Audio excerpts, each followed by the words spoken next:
नमस्कार दोस्तों, हर्ष के साथ राज यूट्यूब चैनल में आप सभी का स्वागत है। दोस्तों, यूजीसी नेट पब्लिक एडमिनिस्ट्रेशन का जो लेक्चर है, ये मैं इम्पोर्टेंट लेक्चर मानता हूँ उन सभी में, क्योंकि सबसे पहले आप सभी को जानकारी होनी चाहिए कि यूजीसी नेट खासकर पब्लिक एडमिनिस्ट्रेशन में हर बार किस टॉपिक से सवाल आते ही हैं। आप इसे कदापि छोड़ नहीं सकते हैं, इसको पढ़ना बहुत ज़रूरी है क्योंकि इनसे सवाल आते ही आते हैं। तो देखते हैं महत्वपूर्ण टॉपिक। और आप वैसे भी आप मेरे प्लेलिस्ट में जाएंगे तो मैं ऑलमोस्ट ये सभी का लेक्चर दे चुका हूँ और इस पर आप ज़्यादा से ज़्यादा पढ़ाई करें क्योंकि इससे सवाल आते हैं। तो देखते हैं कि मैक्सिमम और मिनिमम कितने प्रश्न इन सभी से आते हैं। तो देखिए, पहला जो मैं लिखा हूँ, पुस्तक व लेखक के नाम, प्रत्येक साल इनसे सवाल आते हैं। तो 5 से 7 मिनिमम 5 सवाल आएंगे ही, मैक्सिमम 7 सवाल तक भी चले जाते हैं।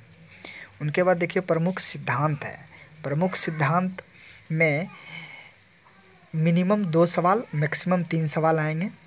उनके बाद सेकेंड जो प्रशासनिक सुधार आयोग है ARC, उनसे 4 से 6 सवाल, मिनिमम 4 सवाल और मैक्सिमम 6 सवाल आते ही हैं प्रत्येक बार।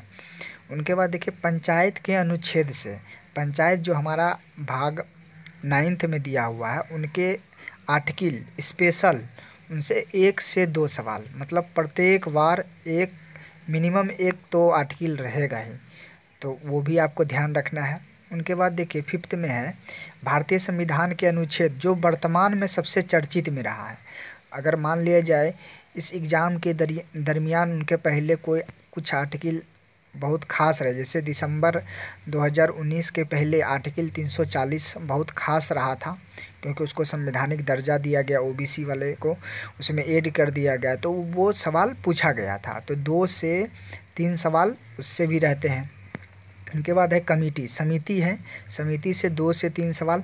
ये करेंट का भी समिति हो सकता है आपको न्यू एजुकेशन पॉलिसी जो आया, उनके अध्यक्ष कौन है, मतलब कोई भी कमेटी शिक्षा से खासकर रहता है तो उससे सवाल पूछ लिए जाते हैं। उनके बाद कथन, स्टेटमेंट, कोई भी विद्वान का जो स्टेटमेंट है, 2 से 3 सवाल, 3 से ज़्यादा भी हो सकते हैं, 2 से 3 सवाल आते हैं। तो कथन पर आपको विशेष ध्यान नहीं देना है क्योंकि ऑलमोस्ट ये हो सके आप, लेकिन प्रीवियस ईयर आप पर ध्यान दें क्योंकि वो रिपीटेड हो सकता है।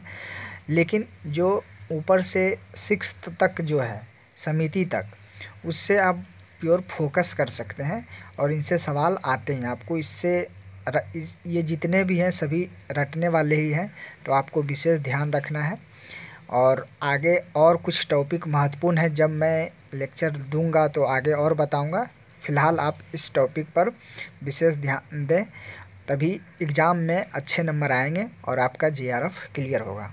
तो आप पेशेंस बनाए रखें और आप इस चैनल को लाइक शेयर करते रहें। और आप लाइक करते हैं, कमेंट भी करें क्या और मैं नया कुछ कर सकता हूं, तो आप अपना सजेशन भी दें मुझे। तो थैंक यू, धन्यवाद।